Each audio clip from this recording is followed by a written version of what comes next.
형제들아, 내가 너희를 권하노니 너희가 배운 교훈을 거슬러 분쟁을 일으키거나 거치게 하는 자들을 살피고 그들에게서 떠나라. 이 같은 자들은 우리 주 그리스도를 섬기지 아니하고 다만 자기들의 배만 섬기나니 교활한 말과 아첨하는 말로 순진한 자들의 마음을 미혹하느니라. 너희의 순종함이 모든 사람에게 들리는지라. 그러므로 내가 너희로 말미암아 기뻐하노니 너희가 선한데 지혜롭고 악한데 미련하기를 원하노라. 평강의 하나님께서 속히 사탄을 너희 발 아래에서 상하게 하시리라. 우리 주 예수의 은혜가 너희에게 있을지어다. 오늘은 선한데 지혜롭고 악한데 미련하라 라는 제목으로 하나님 말씀 증거하도록 하겠습니다. 로마서 16장은 로마서의 마지막 장입니다. 우리가 어제 살펴봤던 것처럼 1절에서 16절까지는 로마서를 마무리하면서 바울이 사랑하는 동역자들의 이름을 일일이 열거하면서 따뜻하게 문안 인사하는 장면으로 마무리가 됩니다. 그런데 갑자기 어조가 바뀝니다.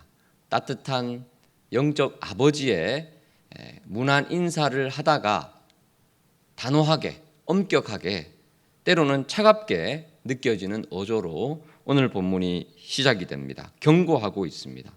왜 갑자기 따뜻하고 푸근한 어조가 차갑고 엄격하게 변할까요? 진짜 자녀를 사랑하는 영적 부모라면 따뜻한 말만 해서는 안 됩니다. 때로는 냉정하고 엄격해야 합니다. 언제 그렇게 차갑게 엄격하게 얘기해야 합니까? 예컨대 자녀가 위험한 물건을 만지고 있을 때 부모가 야단치죠. 혹은 낯선 곳에서 모르는 사람을 손잡고 따라갑니다. 유괴당하는 것이죠. 그때 호통을 칩니다. 다시는 낯선 사람 따라가자고 한다고 해서 따라가서는 안 돼 라고 자녀들에게 큰 소리를 치지요. 바울은 그런 의미에서 따뜻하게 인사하다가 단호하게 이야기를 합니다. 왜 그렇습니까? 위험한 잘못된 교훈을 따르면 안 된다라고 경고하는 것입니다. 17절 같이 읽어볼까요? 17절입니다. 시작. 형제들아, 내가 너희를 권하노니 너희가 배운 교훈을 거슬러 분쟁을 일으키거나 거치게 하는 자들을 살피고 그들에게서 떠나라. 바로 잘못된 복음을 가리키는 자들로부터 떠나라는 경고가 나오고 있습니다. 바로 이단 사상을 이야기하는 것입니다. 이단만큼 교회를 분란시키고 분열시키는 것이 없습니다. 여기에서 17절에 나오는 거슬러라는 표현이 있죠. 너희가 배운 이 로마서의 그 교훈을 거슬러 분쟁을 일으키는 그런 모습들. 여기서 이 거슬러라는 표현이 헬라어로 스칸달론인데 이 스칸달론에서 영어에 스캔들이 나옵니다. 걸려 넘어진다는 뜻이죠. 이단 사상은 교회로 하여금 걸려 넘어지게 하고 분열시킵니다. 그래서 위험한 것입니다. 이 이단은 종교가 아닙니다. 만약 종교라면 교회 밖에 사람들을 소위 말해서 포교하거나 전도하겠죠. 그런데 이단이 참 너무 교활하고 야비한 것은 교회 안으로 침투합니다.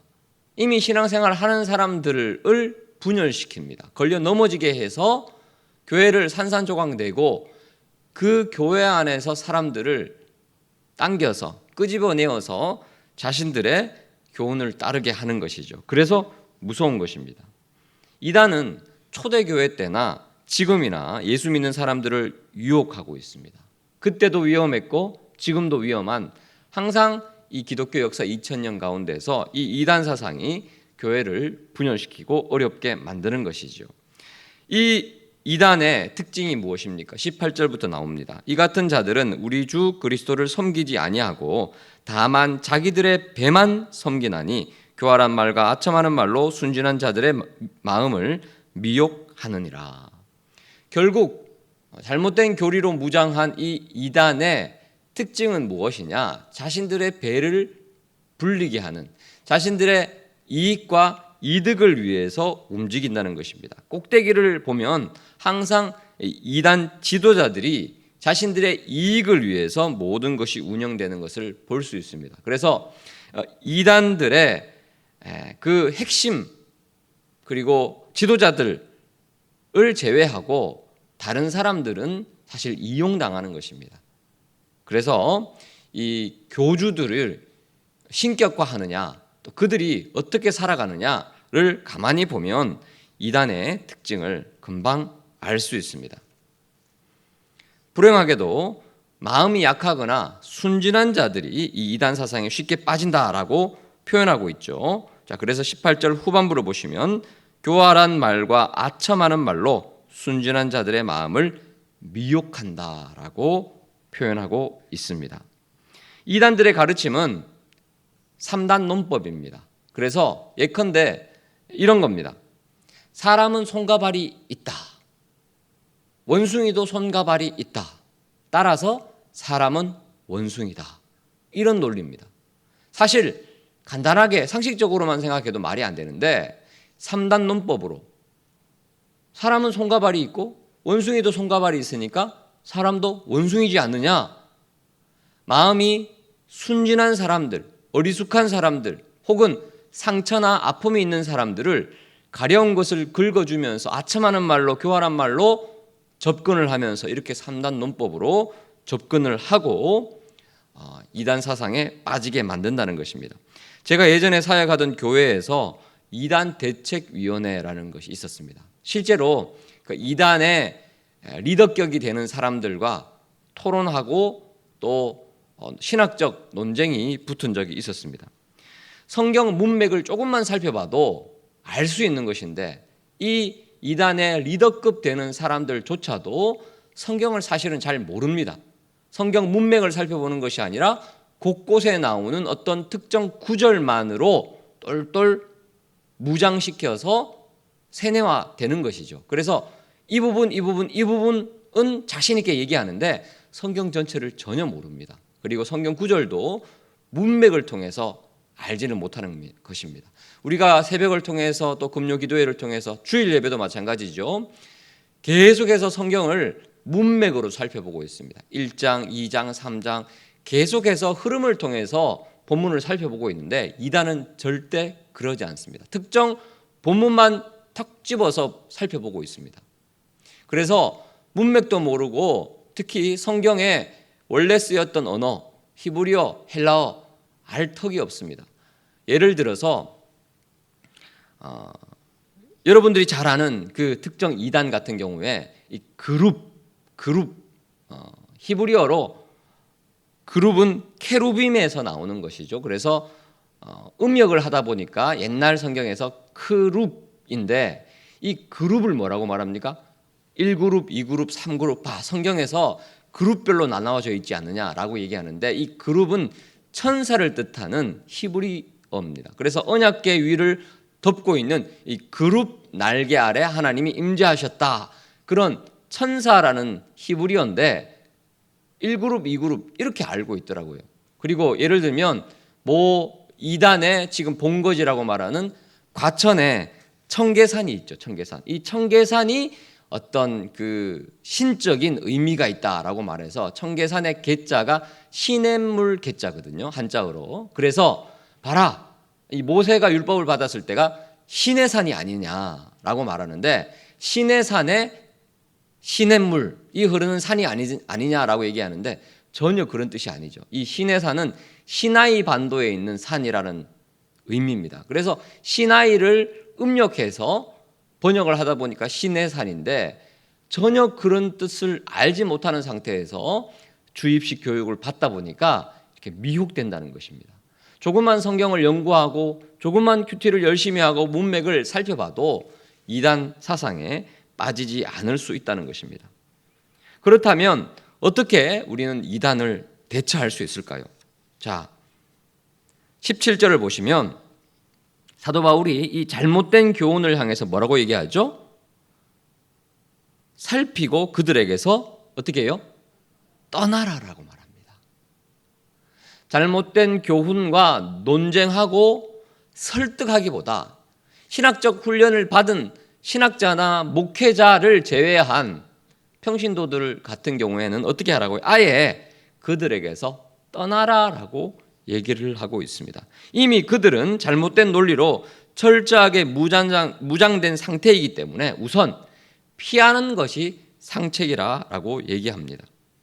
우리 창일교회 성도들은 교회 밖에서 성경 공부를 하거나 기도회를 하거나 모임을 한다라는 이야기를 들었을 때 일단 경계심을 가지셔야 됩니다. 의심해야 됩니다. 절대 가면 안 됩니다. 교회 울타리 밖에서 하는 성경 공부, 함께하는 기도회 모임, 이런 것은 일단 이단일 수 있다라는 전제하에서 경계해야 한다는 것입니다. 이들은 항상 우연을 가장해서 모임을 갖습니다. 친절을 베풀다가 조금 친해지면 이렇게 얘기합니다. 내가 아는 선교사님이 계시는데 최근에 선교하고 한국에 귀국하셨는데 한번 성경 공부하러 가지 않을래? 라고 얘기하면 선교사님이 잠시 귀국해서 잠깐 만나자는데 한번 가봐야 되겠다. 평소에 내가 궁금한 거 한번 물어봐야 되겠다. 그렇게 얘기를 하는 것이죠. 그런 식으로 교회 밖에서 성경 공부를 한다라고 말했을 때는 오늘 말씀처럼 살피고 피해야 한다는 것입니다. 요즘에 코로나 때문에 교회 모임도 비대면으로 모이지 않습니까? 이단들도 줌으로 성경 공부하고 있다고 합니다. 여러분, 교회 밖에서의 모임이나 성경 공부, 기도회 이런 것들 경계하시고 피하시기를 바랍니다. 19절을 보시면 이제 근본적인 이단을 비롯한 이 세상의 거친 환경 가운데서 사도 바울이 권면을 하고 있죠. 19절 같이 한번 읽어보겠습니다. 시작. 너희의 순종함이 모든 사람에게 들리는지라. 그러므로 내가 너희로 말미암아 기뻐하노니 너희가 선한데 지혜롭고 악한데 미련하기를 원하노라. 이단을 비롯한 수많은 영적인 이리떼들이 기다리고 있는 이 세상에서 우리는 어떻게 하면 경건하게 거룩하게 하나님 안에서 살아갈 수 있을까요? 사도 바울은 로마 교회 성도들을 향해서 말합니다. 너희가 참 순종을 잘한다. 내가 그 소식을 들었다라고 말하죠. 너희의 순종함이 모든 사람에게 들리는지라. 근데 여기에서 끝나면 안 된다는 겁니다. 순종을 무턱대고 잘하기만 하면 안 되고 순종을 어떤 식으로 해야 되느냐라고 권면하고 있죠. 그러므로 내가 너희로 말미암아 기뻐하노니 너희가 순종을 할 때 어떻게 해요? 선한데 지혜롭고 지혜가 필요하다는 겁니다. 지혜로운 순종이 우리에게 필요하다라고 말하고 있습니다. 또 악한 데는 미련하기를 원한다라고 얘기합니다. 지혜는 두 종류가 있습니다. 하나님이 주시는 하늘의 지혜가 있고 이 세상이 주는 악한 지혜가 있습니다. 야고보서에서 자주 언급하는 거죠. 하나님이 주시는 지혜는요, 선한데 지혜롭습니다. 근데 이 세상의 지혜는 악한데 지혜롭습니다. 그래서 사도 바울이 권면하죠. 순종을 잘할 뿐 아니라 하나님이 주시는 하늘의 지혜로 무장해라. 하지만 이 세상의 지혜는 미련해야 된다. 그래서 악한데 미련하기를 원한다라고 얘기하고 있습니다. 우리 창일의 모든 성도들은 하늘의 지혜로 무장하시기를 축복합니다. 세상에서는 악한 지혜에서는 미련하기를 축복합니다.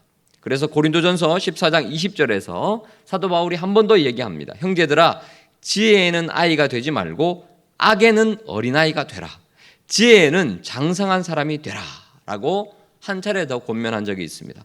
예수님께서도 이미 말씀하셨죠. 뱀같이 지혜롭고 비둘기같이 순결하라. 라고 말씀하셨습니다. 이 험한 세상 가운데 하나님만이 주실 수 있는 지혜로 무장하시기를 축복합니다. 그래서 주변에 있는 사람들이 우리를 평가할 때, 야, 참 저 사람은 너무너무 지혜롭다. 지혜로운데 참 착하고 순수하면서도 지혜롭다. 이런 평가를 받으시는 여러분 되시기를 축복합니다. 반대로, 야, 이 사람은 참 야갔어. 교묘하게 잘 빠져나가는데 생활을 잘 하는 것처럼 보이는데 좀 씁쓸해. 참 기분이 안 좋아. 이것은 무엇입니까? 악한데 지혜로운 것입니다. 악한데 미련하고 하나님 주시는 지혜로 무장해서 선한데 지혜로우신 여러분 되시기를 축복합니다. 그때 20절 악한 세력이 출몰하는, 그리고 이단의 교훈이 많은 이 세상 가운데서 평강의 하나님께서 속히 사탄을 너희 발 아래서 상하게 하실 것이다. 선한 지혜로 무장할 때 하나님이 우리 주 예수의 은혜로 우리 가운데 지켜주실 것이다 라고 확신 가운데 권면하고 있습니다. 사랑하는 모든 창일의 성도들은 선한데 지혜롭고 악한데 미련한 균형 있는 순종을 통해서 이 험한 세상에서 날마다 믿음으로 승리하시는 저와 여러분 되시기를 축복합니다. 말씀을 기억하면서 함께 기도하도록 하겠습니다. 주님께서 우리에게 최후 승리를 주실 때까지 지혜로운 순종을 통하여 영광 돌리게 하여 주옵소서. 우리 창일의 모든 성도들은 한 영혼도 잘못된 교훈에 빠지지 않고 말씀 위에 든든히 서게 하여 주옵소서. 더불어 기도하실 때 우리 성도들 가운데 육체적으로 또 정신적으로 여러 가지 어려움 가운데 있는 분들 많이 계십니다. 하나님 그들을 살려주시고 그들이 아름다운 지혜로운 순종으로 주님께 영광 돌리는 복된 삶 살게 하여 주옵소서. 주의 이름을 부르고 합심해서 기도합니다.